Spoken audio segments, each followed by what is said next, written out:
Hello everyone, Gita LLP ধারাবাহিকের update নিয়ে চলে এসেছি। জানতে হলে অবশ্যই চোখ রাখুন।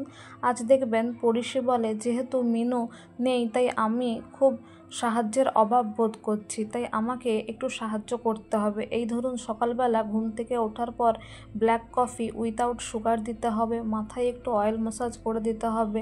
আর আমি ডান্স করি তো পায়ে খুব পেন হয়, তাই পাটাও একটু টিপে দিতে হবে।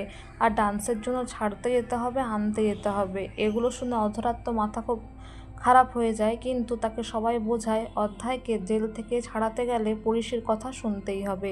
এদিকে মেহেক কৃপানকে নাস্তানাবুদ করেই ছাড়ে, মানে কৃপানকে ব্যস্ত রাখার জন্য। মেহেক বলে, তুমি একদিনের জন্য আমাকে খাওয়াতে পারলে না? তোমাকে যে আমি বললাম খিদে পাচ্ছে, খাবারগুলো কোথায়?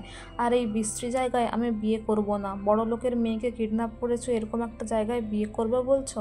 তোমার টাকা পয়সা নেই? এদিকে মেহেক আইসক্রিম খেয়ে সব কিছু নোংরাগুলো কৃপানকে ফেলতে বলে আর তার গায়ে হাত মোছে। এদিকে কাব্যা এসে বলে, ওকে বিশ্বাস করা একদম ঠিক হবে না, মেয়েটা খুবই চালু, ওর জন্যই আমাদের পাহাড়ের সমস্ত প্ল্যান ভেস্তে গেছে, তাই ওর এবার একটা ব্যবস্থা করতেই হবে। ওর জন্য আমার ভাই অনেক কষ্ট পেয়েছে। এদিকে কিরণকান্তি বলে, মেহেকের বর ওই অঙ্কিত, ওকেও মেরে ফেলতে হবে আর পদ্মকেও আজকে মেরে ফেলতে হবে, তাহলেই কাজ শেষ। এদিকে মেহেক মনে মনে বলে, গীতা বৌদি কেন এখনো আমাকে বাঁচাতে এলো না?